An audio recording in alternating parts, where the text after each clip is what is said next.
आजादी के बाद ये पहली बार होगा जब देश में जातियों की गणना जनगणना के साथ की जाएगी। हालांकि कांग्रेस ने जनगणना के समय पर सवाल उठाए। तय हुई जनगणना की तारीखें। भारत में जनगणना यानी पॉपुलेशन सेंसस 2027 का शेड्यूल तय हो गया है।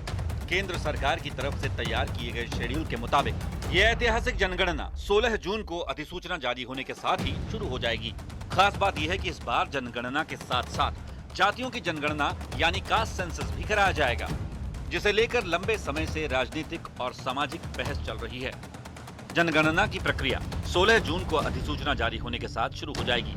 जनगणना का दूसरा और अंतिम चरण फरवरी 2027 से शुरू होकर 1 मार्च 2027 को पूरा हो जाएगा। यानी इसके बाद आंकड़े आने शुरू हो जाएंगे। ये प्रक्रिया पूरे तरीके से डिजिटल होगी। 3 साल में यह प्रक्रिया पूरी की जाएगी। इससे पहले 5 साल में यह प्रक्रिया पूरी की जाती थी। केंद्र सरकार ने इस बार जनगणना को 2 हिस्सों में बांटने का निर्णय लिया है। पहले चरण में सीधे लोगों की गिनती की जाएगी। इसमें आयु, लिंग, शिक्षा, रोजगार, आवास आदि का डेटा इकट्ठा किया जाएगा। दूसरे चरण में जातियों की गणना की जाएगी। हालांकि कांग्रेस ने जनगणना के समय पर सवाल उठाए हैं। कांग्रेस के मुताबिक जनगणना कराने में सरकार जानबूझकर देरी कर रही है। 2027 में जनगणना होगी, 2 साल में जनगणना के आंकड़े आएंगे। इसका मतलब 2029 में भी महिला आरक्षण नहीं लागू हो पाएगा। मार्च 27 से शुरू कर रहे हैं, 2 साल अभी हैं, तो ये अपने चुनाव के एक इवेंट बनाना चाहते हैं कि चुनाव के अंदर इवेंट की तरह इस्तेमाल करेंगे। जिस मकसद के लिए जनगणना होनी है उस मकसद को हासिल होना चाहिए। जनगणना जल्दी से जल्द हो और उसका प्रारूप क्या होगा ये तय हो जाए। सरकार ने तय किया है कि बर्फीले पहाड़ी इलाकों में पहले जनगणना का काम शुरू होगा। उत्तराखंड, लद्दाख और जम्मू कश्मीर जैसे केंद्र शासित प्रदेशों के बर्फीले क्षेत्रों में जहां मार्च में पहुंचना मुश्किल होता है, वहां जनगणना 1 अक्टूबर 2026 से शुरू हो जाएगी। कोरोना की वजह से 2021 की जनगणना टल गई थी। अब 2027 की जनगणना न सिर्फ डेटा गैप को भरेगी, बल्कि सरकार की योजनाओं के लिए नई बुनियाद रखेगी।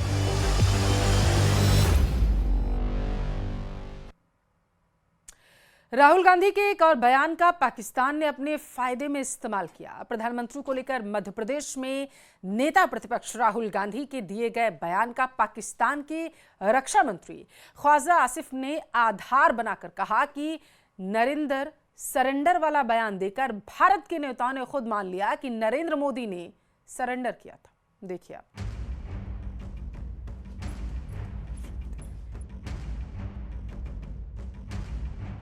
कांग्रेस नेता और नेता प्रतिपक्ष राहुल गांधी एक बार फिर सवालों के घेरे में हैं। हाल ही में भोपाल में प्रधानमंत्री नरेंद्र मोदी को लेकर सरेंडर वाले दिए गए बयान का सहारा अब पाकिस्तान ले रहा है। पाकिस्तान ने राहुल गांधी के बयान का सहारा लेते हुए कहा कि भारत ने मान लिया है कि ऑपरेशन सिंदूर में उसने पाकिस्तान के आगे सरेंडर कर दिया है। पाकिस्तान ने राहुल गांधी की जिस बयान का फायदा उठाया है वो बयान उन्होंने 3 जून को मध्य प्रदेश में दिया था।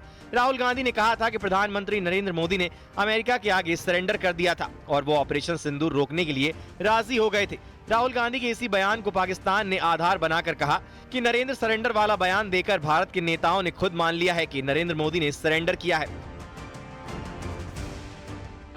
Narendra surrender, Narendra surrender. अब देखें उसको, उसका नाम जो है राहुल गांधी ने नरेंद्र सरेंडर रख दिया है। तो इससे ज्यादा किसी नेशनल लीडर की जो है मिट्टी कितनी प्लीद मैंने नहीं होते देखी, कम से कम जो है कि एक लीडर ऑफ ऑपोजिशन जो है उसको नरेंद्र सरेंडर जो है, यानी एक एक्सेप्ट किया जा रहा है इंडिया में कि ये सरेंडर जो है ये मोदी ने एक किस्म का किया है। एक लीडर ऑफ ऑपोजिशन ने नरेंद्र सरेंडर का बयान देकर अपने ही देश के नेता की मिट्टी पलीत कर दी है। ऐसा कहते हुए केंद्रीय मंत्री किरण रिजिजू ने राहुल गांधी और पाकिस्तान के रक्षा मंत्री ख्वाजा आसिफ के इसी बयान को सोशल मीडिया पर पोस्ट करके कहा कि मूर्खता और विरोध की एक सीमा होती है। बता दें, कांग्रेस के वरिष्ठ नेता और लोकसभा में नेता प्रतिपक्ष राहुल गांधी के सरेंडर वाले बयान को लेकर भारत में पहले से ही सियासी घमासान मचा हुआ है। बयान को लेकर बीजेपी के तमाम नेता राहुल गांधी पर हमलावर हैं। Bureau report, news 18। भारत और तुर्की के रिश्ते में आई तल्खी का असर अब हवाई उड़ानों पर भी दिखने लगा। पाकिस्तान के समर्थन को लेकर तुर्की के खिलाफ भारत में जबरदस्त विरोध दिखा है और अब डीजीसीए ने तुर्की एयरलाइंस पर लापरवाही का आरोप लगाते हुए सख्त चेतावनी दी है। देखिए आप।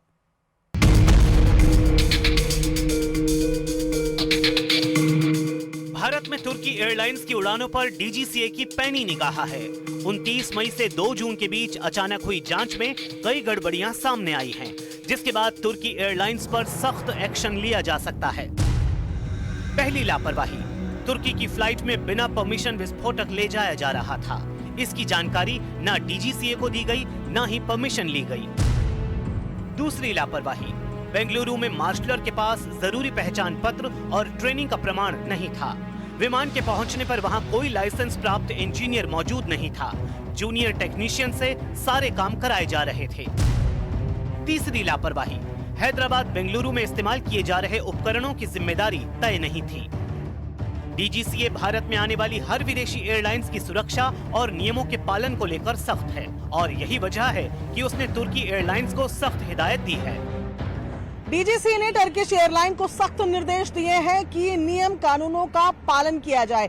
दरअसल डीजीसीए ने 29 मई से लेकर 2 जून तक ये जांच की। ये जांच टर्किश एयरलाइंस के पैसेंजर फ्लाइट्स और साथ ही कार्गो फ्लाइट्स में की गई और कई तरीके की कमियां वहां सामने आई, जैसे कि वहां पर ग्राउंड स्टाफ हैंडलिंग में कमियां देखी गई, मार्शलों की व्यवस्था में कमियां देखी गई, खतरनाक सामानों की हैंडलिंग गलत तरीके से हो रही थी, उनमें कमी थी, विमानों की देखरेख को लेकर कमियां सामने आई। और उसके बाद डीजीसीए ने टर्किश एयरलाइन को सख्त निर्देश दिए हैं कि वो आईसीएओ और डीजीसीए के नियम पालनों का सख्ती से और पूरी तरीके से पालन करें। डीजीसीए के संकेत से साफ है कि अगर जल्द खामियों को नहीं सुधारा तो तुर्की की भारत में उड़ानों पर प्रतिबंध लगना तय है।